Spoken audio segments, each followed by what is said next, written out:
Nature रो आउ गोटे अर्थ होची प्रकृति। तेणु प्रकृति को गोटे जीवंत रूप प्रदान करबा कवि होचंती गंगाधर। तेणु तांको स्वभाव कवि बोली कहा जाए ए मत प्रचलित रही। किंतु जड़े शिक्षा प्रेमी मनुष्य हिसाब से स्वभाव कवित्वर असल परिचय रुहे। मु कहबी स्वभावर कवि स्वभाव कवि।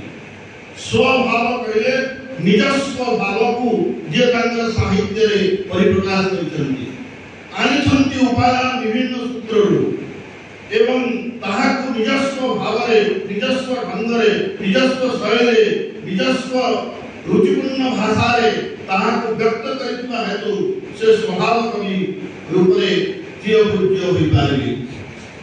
प्रत्येक समर्थ कवि कलाकार माने होचंती जणे जणे कुंभकार कुम्हार।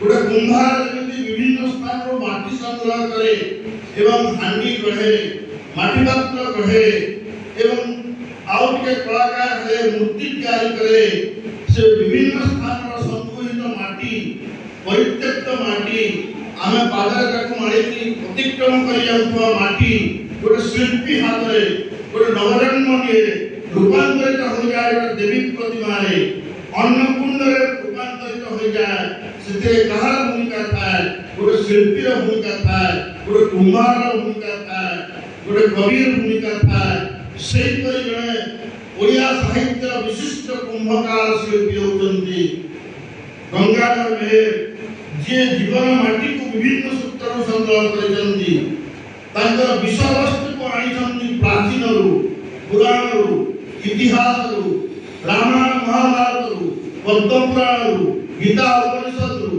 वैदिक साहित्य रु पुराण साहित्य रु किंतु से समस्त प्राचीन विषय वस्तु उपरे एपरी भाव से संयोग करछंती निजस्व भाव को एपरी मात्रा से तहिरे जोड़ी छंती जहां नुआ परी विकसित होइछि पाठकुंदर निकटरे माटी देवता रूपांतरित हो जाइछि कला गोटे श्रेष्ठ मूल्य धारण करछि तांकर सारस्वत सृष्टि भितरे।